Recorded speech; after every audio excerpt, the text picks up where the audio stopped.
Ayan na ang ating lechong kawali mga kakonsi. Luto na. Ayan, kunin na natin.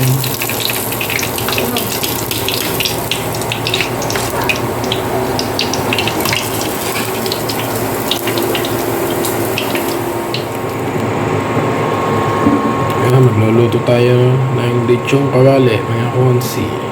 Hindi kasi umabot sa lechonan, kaya tayo na lang ang magluluto.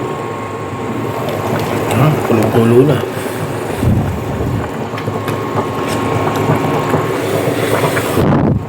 Kulong-kulo na mga konsi ang ating yempo.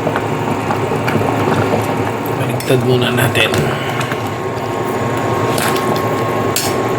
Yan.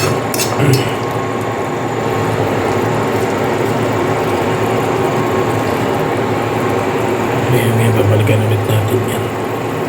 Kaya mga kakonsi, malapit na mamaya. Ipapahinga lang natin yan, tapos ipiprito na natin yan. Lechon kawali. Yan mga kakonsi, tapos na natin pakuluan. Idadry na lang natin siya at mamaya ipiprito na natin yung ating lechon kawali.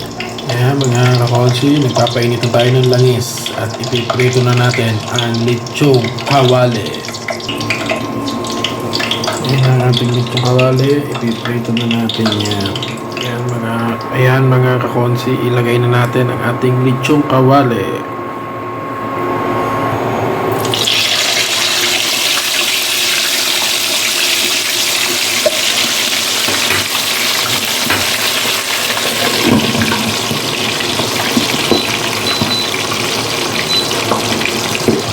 Ayan, 3 minutes, ayan ang ating iaahon.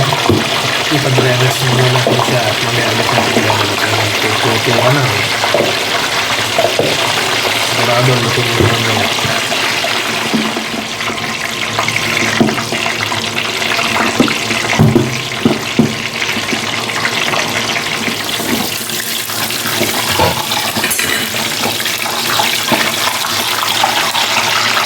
Wow naman mga konsi. Ayan ang ating lechong kawali.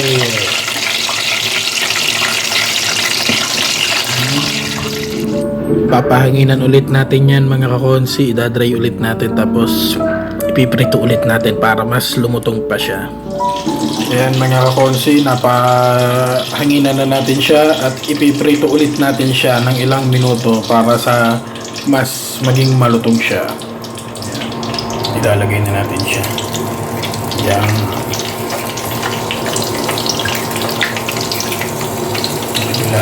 Ayan.